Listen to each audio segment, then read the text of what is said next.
Hello friends, welcome back to Lakshmi இல்லம். இன்னைக்கு நம்ம வீடியோவில் காம்போ ரெசிபிஸ் தாங்க பார்க்க போகிறோம். வெஜிடபிள் பிரியாணி கூடவே பிரியாணி கத்திரிக்காய் எப்படி பண்ணுறதுன்னு பார்க்கலாம். இந்த மாதிரி ஸ்டைலில் வெஜிடபிள் பிரியாணி கத்திரிக்காய் ட்ரை பண்ணி பாருங்க, ரொம்பவே சூப்பராக இருக்கும். இப்போ வாங்க வீடியோக்குள்ளே போகலாம். வெஜிடபிள் பிரியாணி செய்யறதுக்கு வெங்காயத்தை நீட்டாக கட் பண்ணி எடுத்துக்கோங்க. உருளைக்கிழங்கு, பீன்ஸ், கேரட் தேவையான அளவு கட் பண்ணி எடுத்துக்கோங்க. கூடவே கொஞ்சம் தக்காளி, கொத்தமல்லி, புதினா எல்லாமே கட் பண்ணி எடுத்துக்கோங்க. இப்போ பாத்திரம் நல்லா ஹீட் ஆகிட்டோன்னா தேவையான அளவு எண்ணெய் சேர்த்துக்கோங்க. பட்டை, ஏலக்காய், லவங்கம், பிரிஞ்சி இலை எல்லாமே இதில் சேர்த்துக்கலாம். ஏலக்காய் 3, பட்டை 2 துண்டு, பிரிஞ்சி இலை 1, லவங்கம் 3 எல்லாத்தையுமே ஆட் பண்ணி நல்லா பொரிஞ்சிட்டோன்னே வெங்காயத்தை ஆட் பண்ணிக்கலாம். 2.5 கப்பு அரிசிக்கு ஒரு 3 அப்படின்னா 4 பெரிய வெங்காயம் ஆட் பண்ணிக்கோங்க. நீட் வாக்கில் கட் பண்ணி இதில் ஆட் பண்ணிவிட்டு நல்லா வதக்கிக்கோங்க. தேவையான அளவு உப்பு சேர்த்துக்கோங்க. இப்போ இஞ்சி பூண்டு பேஸ்ட்டுக்கு இஞ்சி பூண்டு, காஞ்ச மிளகாய் 2 சேர்த்து நல்லா பேஸ்ட்டாக அரைச்சி எடுத்துக்கோங்க. காஞ்ச மிளகாய் சேர்க்கறதுனால நல்லா கலர் வரும். இப்போ நல்லா வதங்கிட்டோன்னா இப்போ இந்த எண்ணெயிலே நம்ம மசாலா சேர்த்துக்கலாம். Garam masala 1/2 spoon, red chilli powder 1/2 spoon, Kashmiri மிளகாய் 1/4 ஸ்பூன் சேர்த்துக்கோங்க. எல்லாமே ஆட் பண்ணிவிட்டு நல்லா வதக்கிக்கோங்க.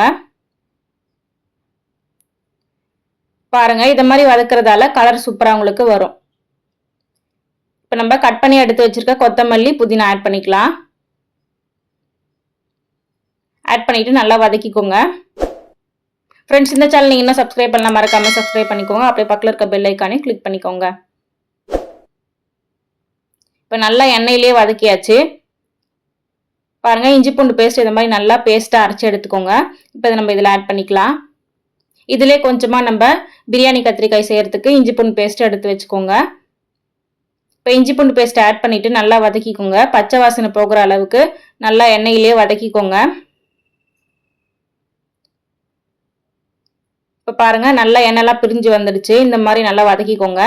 இப்போ 1 ஸ்பூன் நெய் இதில் ஆட் பண்ணிக்கலாம். நெய் ஆட் பண்ணிட்டு நல்லா வதக்கிக்கோங்க. இப்போ எல்லாமே நல்லா வதங்கிட்டோன்னே தக்காளி ஆட் பண்ணிக்கலாம். ஒரு 5 தக்காளி கட் பண்ணி இதில் ஆட் பண்ணிக்கோங்க.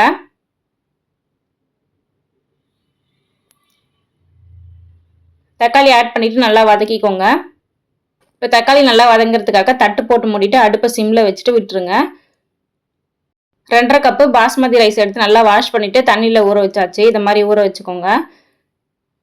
இப்போ தக்காளி வதங்கிறதுக்காக அடுப்பை சிம்ல வச்சு தட்டு போட்டு மூடிட்டு கொஞ்ச நேரம் கழிச்சு பாருங்க, சூப்பராக உங்களுக்கு தக்காளி நல்லா வதங்கிடுச்சு. இந்த ஸ்டேஜில் நம்ம பீன்ஸ், கேரட், உருளைக்கிழங்கு 3மே இதில் ஆட் பண்ணிக்கலாம்.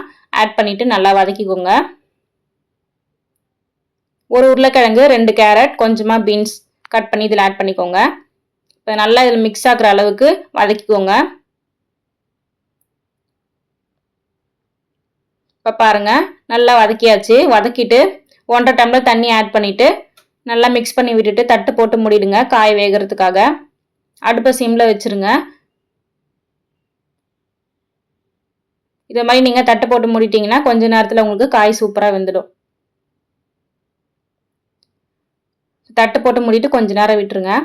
கொஞ்ச நேரம் கழிச்சு பாருங்க, காய் நல்லா வெந்திருக்கான்னு செக் பண்ணிக்கோங்க. காய் எல்லாமே சூப்பராக நல்லா வெந்துடுச்சு.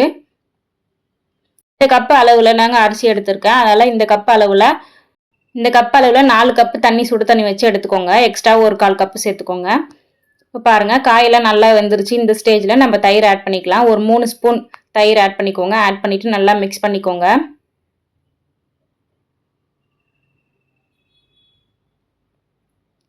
இப்போ பாருங்கள், நல்லா மிக்ஸ் ஆகிடுச்சு. இந்த ஸ்டேஜில் நம்ம அரிசி சேர்த்துக்கலாம். அரிசி நல்லா வாஷ் பண்ணிவிட்டு தண்ணி எடுத்துட்டு இதில் சேர்த்துக்கோங்க. அரிசி ஒரு 20 நிமிஷம் இல்லை 1/4 மணி நேரம் ஊற வச்சு எடுத்துக்கோங்க. இப்போ அரிசி உடையாமல் நல்லா மிக்ஸ் பண்ணிக்கோங்க. அடியிலேருந்து கலரி விட்டுக்கோங்க. பாருங்கள், நல்லா கலரியாச்சு. நம்ம சுடு தண்ணி வச்சுருக்கோம் இல்லையா, 4.25 கப்பு தண்ணி. இந்த தண்ணியை வந்து இதில் சேர்த்துக்கலாம். நம்ம தம் போடுறதுக்காக சுடு தண்ணி வச்சு ஊற்றினா தான் நம்மளுக்கு சாப்பாடு நல்லா சூப்பராக வெந்து வரும். இப்போ நல்லா மிக்ஸ் பண்ணி விட்டுட்டு இந்த மாதிரி கொதி வந்தோடனே தட்டு போட்டு மூடிடுங்க. அடுப்பை சிம்ல வச்சுருங்க. மேலே ஒரு பாத்திரத்தில் தண்ணி பிடிச்சி வச்சுருங்க. இந்த மாதிரி தம் போட்டுக்கோங்க. இந்த டைமில் நம்ம பிரியாணி கத்திரிக்காய் எப்படி பண்ணுறதுன்னு பார்க்கலாம். தேவையான அளவு வெங்காயம், தக்காளி கட் பண்ணி எடுத்து வச்சுக்கோங்க. கத்திரிக்காய் இந்த மாதிரி நீட்டாக இந்த ஷேப்பில் கட் பண்ணி எடுத்து வச்சுக்கோங்க. இப்போ பாத்திரம் வச்சு நல்லா ஹீட் ஆகிட்டோன்னே எண்ணெய் சேர்த்துக்கோங்க. எண்ணெய் நல்லா காஞ்சிட்டோன்னே கடுகு சேர்த்துக்கோங்க. கடுகு நல்லா பொரிச்சிட்டோன்னே நம்ம கட் பண்ணி எடுத்து வச்சிருக்க வெங்காயத்தை ஆட் பண்ணிக்கலாம். 3 வெங்காயம் பொடி பொடியாக கட் பண்ணி இதில் ஆட் பண்ணிக்கோங்க. இப்போ நல்லா வதக்கிக்கலாம். நல்லா வதக்கிட்டு கூடவே கொஞ்சமாக கருவேப்பிலை சேர்த்துக்கோங்க. கருவேப்பிலை சேர்த்துட்டு நல்லா வதக்கிக்கோங்க. இப்போ வெங்காயம் நல்லா வதங்கிட்டோன்னே தக்காளி ஆட் பண்ணிக்கலாம். ஒரு 4 தக்காளி கட் பண்ணி இதில் ஆட் பண்ணிக்கோங்க. தக்காளி நல்லா வதக்கிக்கலாம். தேவையான அளவு உப்பு சேர்த்துக்கோங்க. உப்பு சேர்த்துட்டு நல்லா வதக்கிக்கோங்க.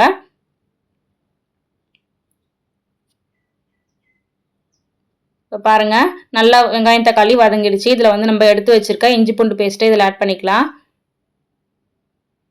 இஞ்சி பூண்டு பேஸ்ட் ஆட் பண்ணிவிட்டு நல்லா பச்சை வாசனை போகிற அளவுக்கு வதக்கிட்டு கட் பண்ணி எடுத்து வச்சிருக்க கத்திரிக்காயை ஆட் பண்ணிக்கலாம். கத்திரிக்காய் ஆட் பண்ணிவிட்டு நல்லா வதக்கிக்கோங்க. ஃப்ரெண்ட்ஸ், இந்த சேனல் நீங்கள் என்ன சப்ஸ்கிரைப் பண்ணலாம் மறக்காமல் சப்ஸ்கிரைப் பண்ணிக்கோங்க. அப்படியே பக்கத்தில் இருக்க பெல் ஐக்கானையும் கிளிக் பண்ணிக்கோங்க. அப்போ தான் நாங்கள் போடுற வீடியோஸ் உங்களுக்கு நோட்டிஃபிகேஷனில் வரும். கத்திரிக்காய் எண்ணெயிலே நல்லா வதக்கிக்கோங்க. அடுப்பை சிம்மில் வச்சுக்கோங்க. இப்போ பாருங்கள் வெஜிடபிள் ரைஸ் தம்மில் வச்சு ஒரு 10 நிமிஷம் ஆயிடுச்சு. இந்த ஸ்டேஜில் நம்ம தட்டு ஓப்பன் பண்ணிவிட்டு நல்லா கலரி விட்டுக்கலாம். அப்போ தான் உங்களுக்கு அடி பிடிக்காமல் இருக்கும்.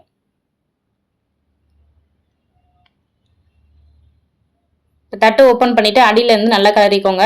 அரிசி உடையாமல் அடியிலேருந்து நல்லா கலரி விட்டுட்டு மறுபடியும் தட்டு போட்டு மூடிட்டு தண்ணி வச்சுருங்க. இப்போ அடுத்த ஒரு 10 நிமிஷம் இது தம்மில் இருக்கட்டும். பாருங்கள் கத்திரிக்காய் எண்ணெயிலே நல்லா வதங்கிடுச்சு. கத்திரிக்காய் நல்லா வதக்கிட்டு இதில் மசாலாவை ஆட் பண்ணிக்கலாம். கொஞ்சமாக மஞ்சள்தூள் ஆட் பண்ணிக்கோங்க. ரெட் சில்லி பவுடர் 1/2 ஸ்பூன் சேர்த்துக்கோங்க. கொஞ்சமாக கரம் மசாலா ஆட் பண்ணிவிட்டு நல்லா மிக்ஸ் பண்ணி விட்டுக்கோங்க. கூடவே காஷ்மீரி மிளகாய் கொஞ்சமாக சேர்த்துக்கோங்க. ஒரு 1/4 ஸ்பூன் காஷ்மீரி மிளகாய் ஆட் பண்ணிட்டீங்கன்னா உங்களுக்கு கலர் நல்லா வரும். இதில் கொஞ்சமாக ஆயில் ஆட் பண்ணிவிட்டு நல்லா மிக்ஸ் பண்ணி விட்டுக்கோங்க. எண்ணெய் சேர்த்து நல்லா மிக்ஸ் பண்ணி விட்டு கத்திரிக்காய் வேகிறதுக்காக 1 டம்ளர் தண்ணி சேர்த்துக்கலாம்.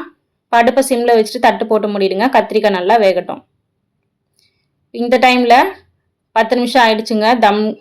மொத்தமாக 20 நிமிஷம் நான் தம்மில் வச்சாச்சு. பாருங்கள் வெஜிடபிள் ரைஸ் சூப்பராக ரெடி ஆகிடுச்சு.